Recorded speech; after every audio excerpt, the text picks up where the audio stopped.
As a business-to-business marketer, your needs are unique. B2B buying cycles are long, and your customers face incredibly complex decisions. Isn't it time you had a marketing platform built specifically for you? LinkedIn ads empower marketers with solutions for you and your customers. LinkedIn ads allow you to build the right relationships, drive results, and reach your customers in a respectful environment. On LinkedIn, you'll have direct access to and build relationships with decision makers. Of the 875 million users on the network, 180 million are senior-level executives, 10 million are C-level executives. You will also be able to drive results with targeting and measurement tools built specifically for B2B. And they work. Audiences exposed to brand messages on LinkedIn are 6 times more likely to convert. LinkedIn ads also ranked number 1 for security, community, and ad experience as part of Business Insider's Digital Trust Study. Here at Sway Group, LinkedIn is a pivotal part of our day-to-day and is just absolutely vital for building relationships with clients and with our employees. Make B2B marketing everything it can be and get a $100 credit on your next campaign. Go to linkedin.com/MPN to claim your credit. That's linkedin.com/MPN. Terms and conditions apply. Hey there, it's Jason Falls. If your company or maybe one of your clients sells to marketers, you look for advertising channels that guarantee business marketers are paying attention, right? Let me introduce you to the Marketing Podcast Network. You're listening to it right now. It's a network of podcasts all about marketing. So 100% of MPN's audience are marketers. Reach them by advertising on the Marketing Podcast Network. Learn more and find our media kit at marketingpodcasts.net.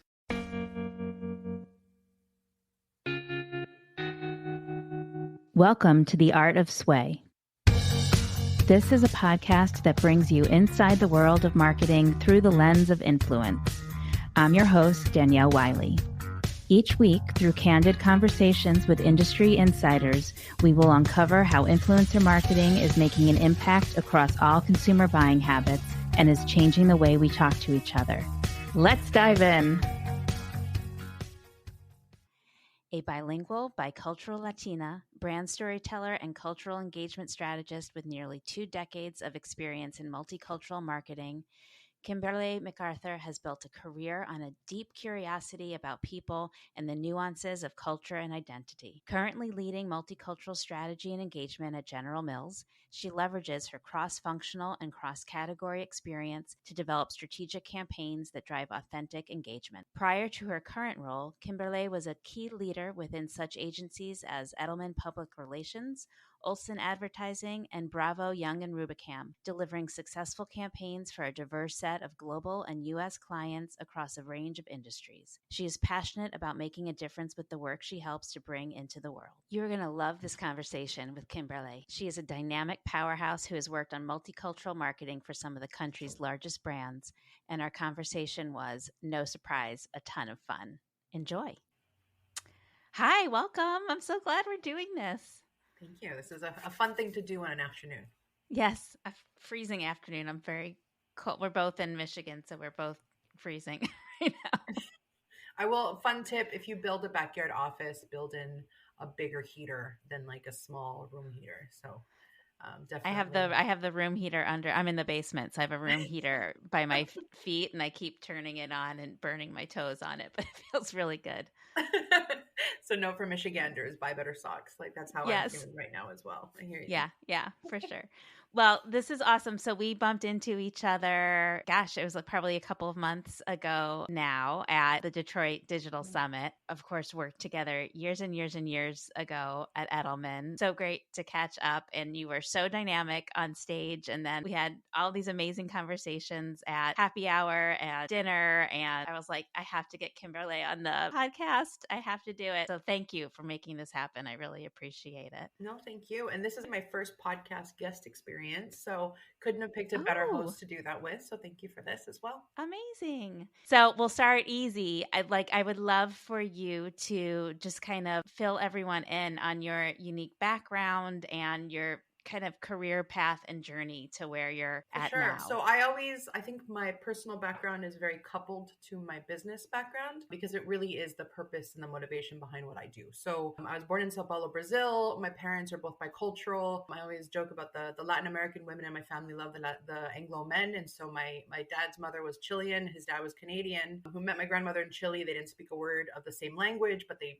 met dancing tango. So that tells you a lot about just the dynamics of my family. On my mother's side, she was Panamanian. Her mother was Panamanian. Her dad was American from Boston, who was in Panama, with the army at the time. And so we're very bicultural. And then I grew up in Costa Rica, in Mexico, in Colombia. I lived in Canada. And then I moved to the States when I was about 13 years old. So I've been here for the better part of my life. That duality of the Latin American element of my life and the American element of my life, having lived in Tucson, Arizona, in Chicago, where we worked together. I lived in Minnesota for 10 years. That's a different culture. And then I moved to Michigan about a year and a half ago. And so this element of the cultural dynamics really ties into what I've done with my life from a career standpoint. My career path is not really a path. It's been a journey. It definitely was not a linear journey. When I went to university, I actually went to the University of Arizona Arizona State University in Tempe, Phoenix, Arizona. And I studied journalism. And the reason I studied journalism was because I loved storytelling and I loved people and people's stories. And one of the things that as I grew up my whole life, my mom always implanted in us, wherever we live, immerse yourself in the local culture. Be curious about people and their identity and their experiences in life,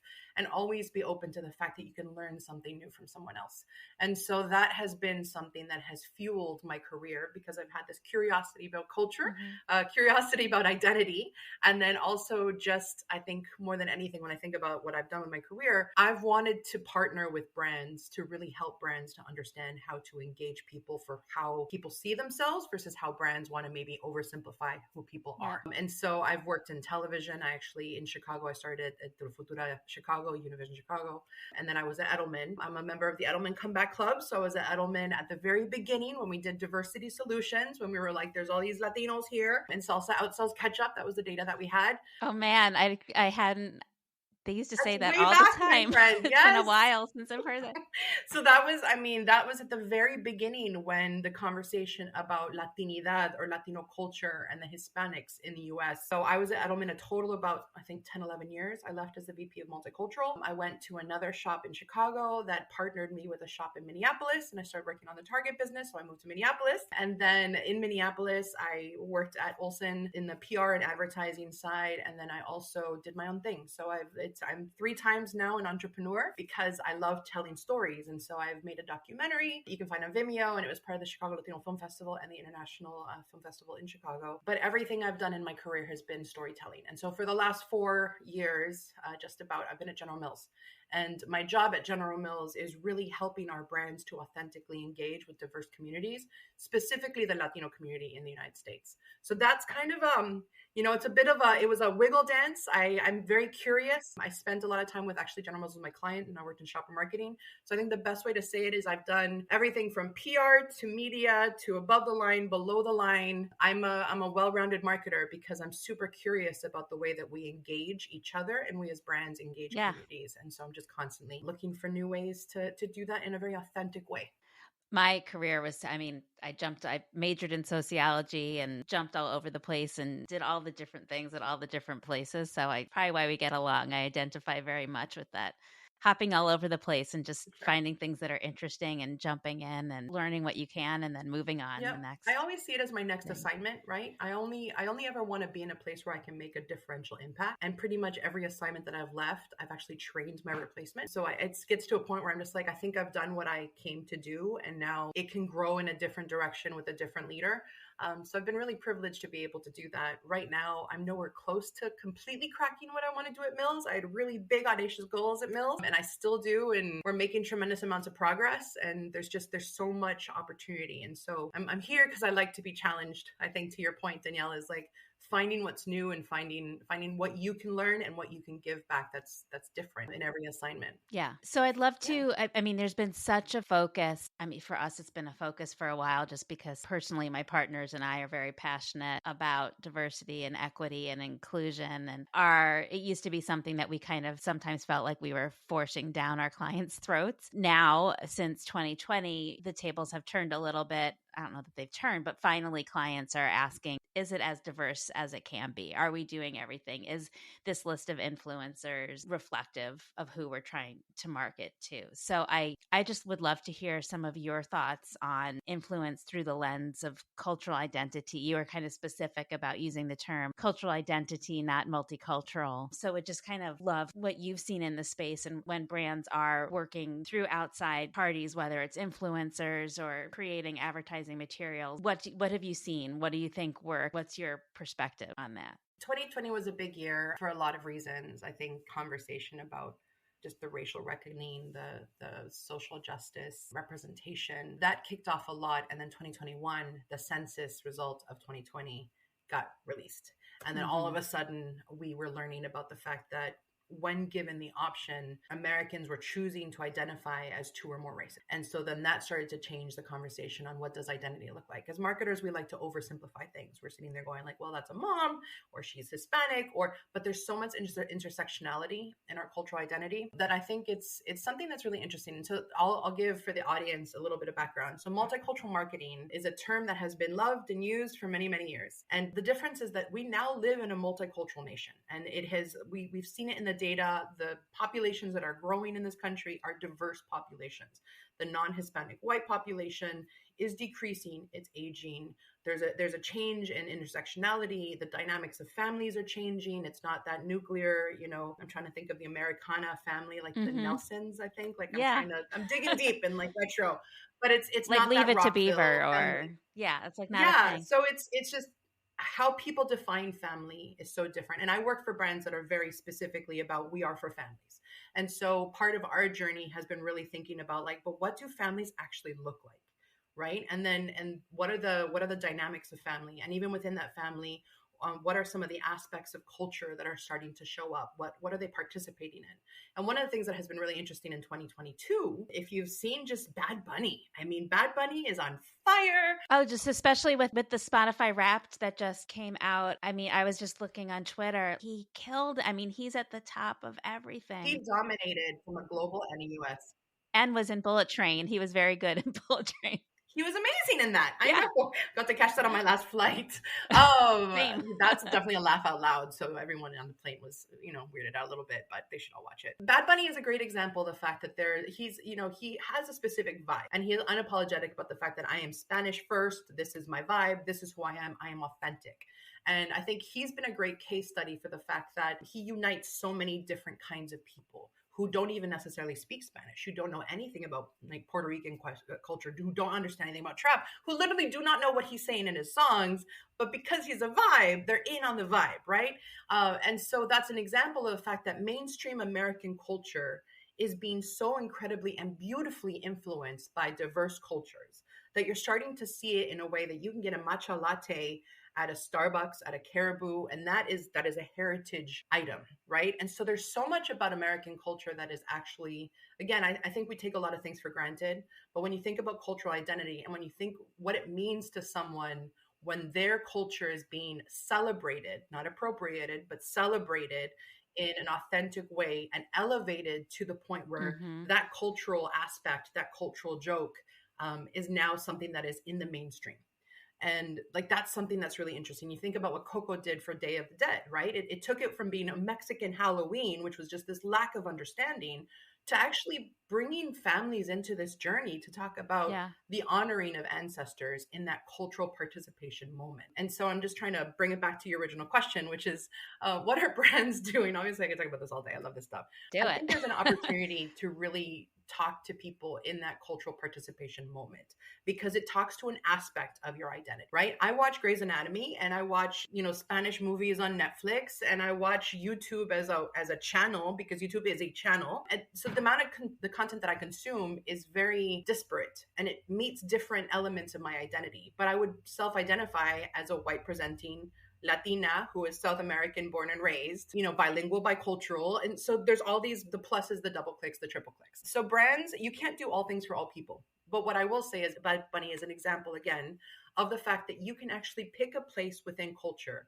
If you have a cultural navigator, to your question of influence, partnering with a cultural navigator that is an authentic voice in that space to essentially invite you to the party and help you to navigate in that setting, you can actually attract not only the people you're going after who already participate in that setting, but anyone who's interested in it. So I always talk about the fact that we can bank on the power of Latinidad, not just because Latinos are living their Latino culture in the United States, whatever that means in this American experiment, but there are a lot of people who aren't even Latino who want to participate in Latino culture. And so when we as a brand partner with an authentic Latino voice, when we show up in an authentic Latino space, it is meant to engage not only that Latino community, but it's also meant to engage beyond for those who want to essentially culturally navigate. Right.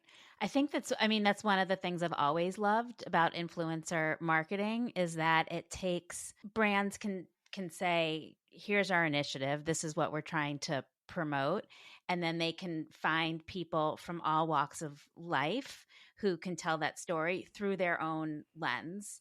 And it's not the brand saying, here's this thing that's going to appeal to this certain person. It's this brand saying, here's a person who loves our brand and she's going to talk about it in her way and what it means to her and who she is and all the different pieces and parts of her. And that's what I love so much about it. And it's a powerful tool, I think, because it's very hard for brands there's so many different, even just within Latino alone, within your family alone, there's so many different cultures, right? Like how can you possibly do one single thing that's going to appeal to everyone? Not only that, but I think we just have to have an honest moment and say that the people in the boardrooms making the decisions aren't necessarily as diverse as we'd like them to be. And so when we think about how does a brand succeed in a multicultural America, well, you need to start looking at representation based on population and based on the population that your brand specifically serves, right? We can't be all things to all people, but at the same time, you can actually be more things to more people than we probably have allowed ourselves to be historically because I think we take such a simplistic approach. We depend on things like mixed models.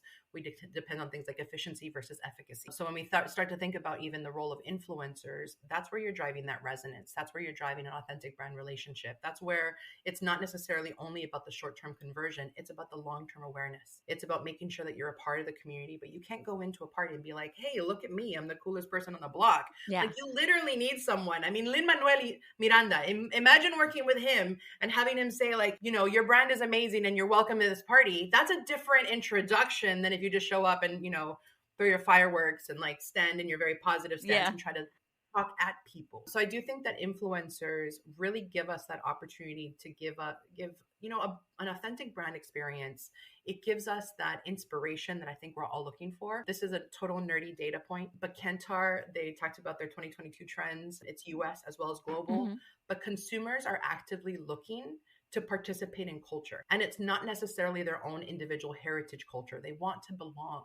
They want to belong to a moment, to a movement, to a collective. And so when you think about the power of influencers to unite based on what your brand is trying to do, there's such an opportunity to have that voice, many voices, honestly, when the micro-influencers, to me, I think micro-influencers are actually more powerful than using one big celebrity. I think you have to look at your mix to make sure what fits right for your brand and for what you're trying to create. But creating essentially a community around either what you're offering as a solution or what you're offering as a product can be tremendously powerful as long as you are in authentic relationship. And again, consumers are demanding more from brands, not just in representation in terms of what we see visually, but in terms of the voices that are speaking out in the brands and the authenticity of it.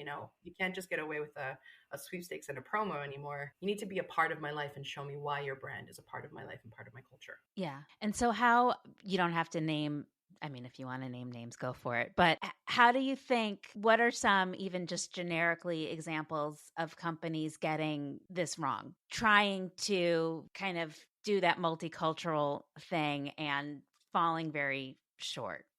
I think what I can share just so that it's helpful for your audience is maybe habits that we typically get into, right? That kind of keep us from doing best in class multicultural marketing. And again, multicultural marketing is literally just marketing in a multicultural America. I think the misunderstanding and thinking that one size fits all is number one for my list. I think when people don't understand that a 60 million Hispanic population in the United States is incredibly diverse, right? So I think there's just a lack of information. And I use Hispanic in most of my examples because that's my sweet spot. This is what I do. This is why I do what I do. But when we think about, again, that diversity of the segment, you've got people from Central America, South America, the Caribbean, Latinos, whether you live in New York and you're Dominican, or you live in LA and you're of Mexican origin, but 18th generation, there's going to be a lot of differences in who you are as a Latino, how you're experiencing Latino culture and Latinidad. And so giving you with that example, I think the best thing is, a watch out is people not doing their research,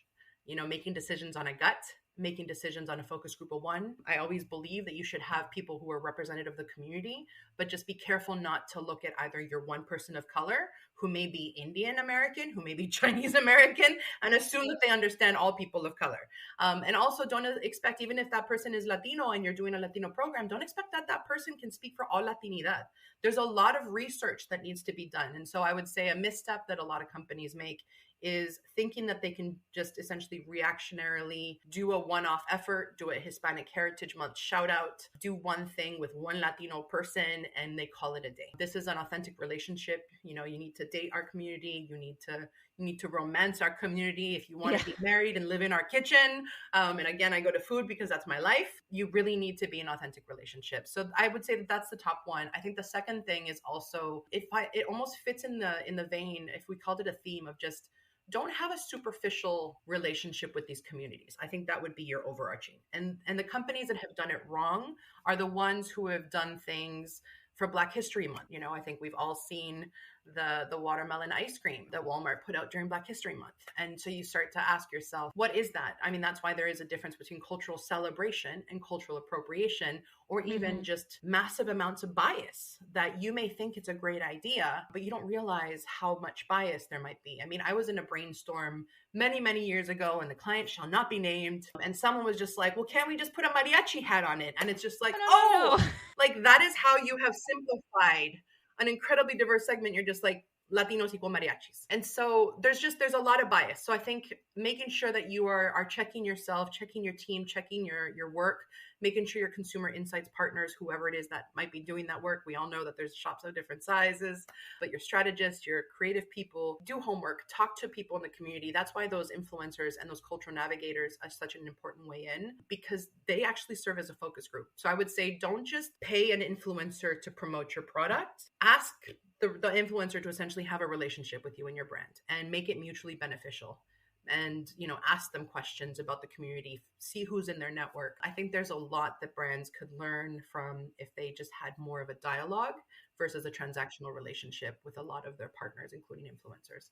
We're always surprised by how rarely brands take advantage of the vast amount of research that they have access to and insights from influencers, because not only are these people part of whatever community they're part of themselves, they also typically have an audience that's made up of a majority of people who are like them or identify them in one way or another.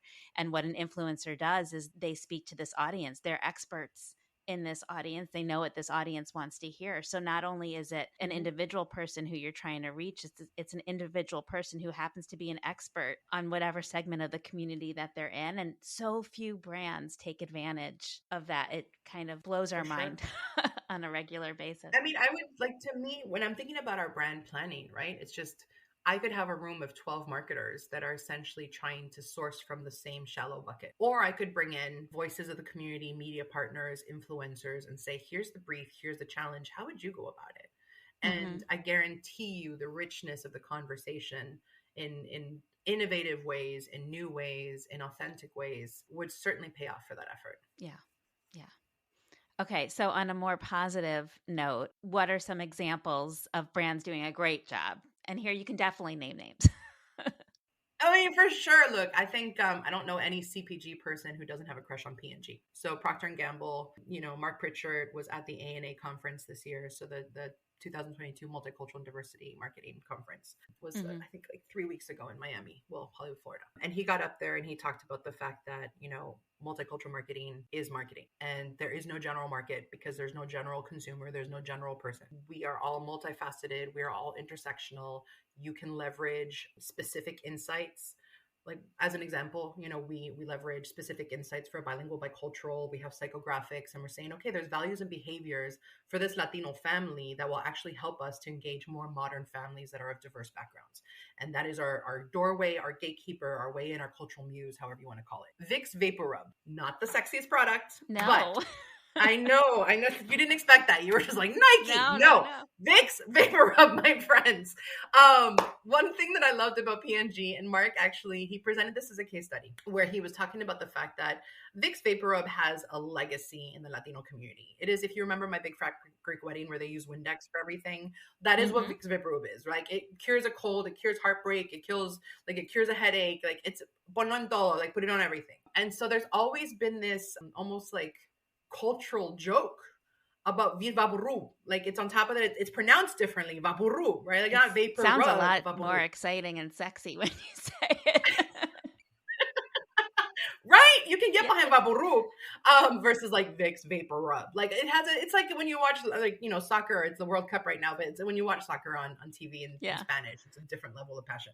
Well, Vicks in Spanish is a different level of passion. And so one of the things that was really interesting in their case study is they said, look, we understand the Latino community over indexes. There is a love for Vicks Vapor Rub, which I don't think anyone can actually trace back to like where that happened. But Vicks Vapor Rub in the Latino community, it's like la chancleta. So if you've ever heard about the flip-flop in the Latino community, it's a weapon. Like it's a mom's weapon. Like it's just, if you Google chancleta, my friends, you'll go down, like actually go do like chancleta plus TikToks, and it'll be a fun afternoon. But Vicks Vapor Rub, like I said, has this historical like legacy love across Latin America, and still with the Pan Latino group in the United States, there is this legacy. In fact, if you saw Father of the Bride with Andy Garcia and Gloria Estefan, there's a whole thing about Vicks Vapor Rub. There's a whole joke where the grandmother is like offering Vicks Vapor Rub for all the things. But what they did essentially is that they took a look at it and they said, we don't actually have to force anything. Like we just need to jump into what this cultural bandwagon is about Vicks Vapor Rub being all the things. And so they did obviously their TV campaign, which was very heart-filled and family moments and all about the functional benefits of like Vicks Vapor Rub. But then they worked with influencers, especially comedy influencers. And so there's these amazing comedic voices out there that used to be on like Me Too. You can find them now. I think Jenny Rivera. So Jenny Rivera was the one who did the Cuban Abuela, and she actually did a whole campaign with them all about Vicks Vapor Rub. But Jenny Rivera, like she's an incredible voice, right? And she's Cuban American. She's not even Mexican American, but that's because Vicks Vapor Rub is the whole Latino community. I don't know any Latino, no matter where you're from, that doesn't have that experience and relationship with Vicks Vapor Rub.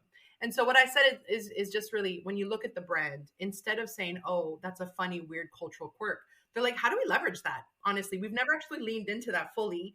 And they use influencers to be able to do that because, again, it's all about the fact that the community was already having a conversation about you, So if you're a brand that you're lucky enough that there's a positive, like, heritage, nostalgic love at that level about your brand, lean into it. Because again, that's a great example of the fact that, a brand was brave enough to say, like, let's poke a little fun at ourselves. Like, we know that we're not for curing heartbreak, but let's make this connection with this community a lot stronger by leaning into that cultural nod. So I would say, like, yes, Vicks Vapor Rub, I think, does a great job. And I think you now win the award for guest who has made this transition / segue to my final question easiest ever. So our final question, like sometimes I'm having like this really deep, like emotional conversation, then I have to switch to this and it's awkward, but this is the best one ever. So we end every episode asking what commercial from your childhood has stuck with you to this day, because I think, well, for me personally, commercials, that was my influence when I was a kid, and they all stick with me. And it's been a very interesting question to ask. So I appreciate that you posed that question, and I got some time to marinate on it because I really thought about it. So I grew up in Latin America, right? So I moved to the States when I was 13. So everything I saw in Latin America was dubs and, or local latino's that were, stellar. But I will say what always stuck with me is every time we'd come and visit family in the States, or we'd come for the Disney vacations, because Latino families, they come for the Disney vacations, it's magically delicious. Lucky Charms. It is no joke. It is no wonder that I actually work on Lucky Charms now. And it's funny because I remember my first day at General Mills, they do the whole question of just like, what's your favorite brand? right? And most people are just like, I just have to pick a General Mills brand. I'm like, no, legitimately, like I love Lucky Charms. I mean, my dad used to buy it on his American business trips and bring it back. And in Costa Rica, Lucky Charms is not the best because the marbits don't hold up to humidity. At least they didn't in the 80s. But Lucky Charms has been a part of my experience. And I think when I think about those commercials and I think about the chase and I think about the magic and I think about just possibility, I think the Lucky Charms commercials always, they gave me the sense of magic and possibility. And, you know, as a brand champion for that brand, I'm still asking the question of if Lucky Charms is a mega brand for a multicultural America, what do we need to do differently so that we can continue to bring that magic and possibility to today's kids? I'm very lucky. But yeah, the magically delicious. Yep. Love it, love it, love it. Well, this was so awesome. And I am so glad we live so close to each other now and can bump into each other at other conferences. Yes. And make it's just brunch. Yes, absolutely. Well, thank you so much. Oh, thank you, Danielle, for having me. And yeah, just for all the audience, just have fun. This is such a great time to be a marketer. Indeed. Thank you for listening. Don't forget to like, share, and subscribe. Please check back next Monday for a new episode featuring marketing conversations through the lens of influence. I am your host, Danielle Wiley, and this is The Art of Sway.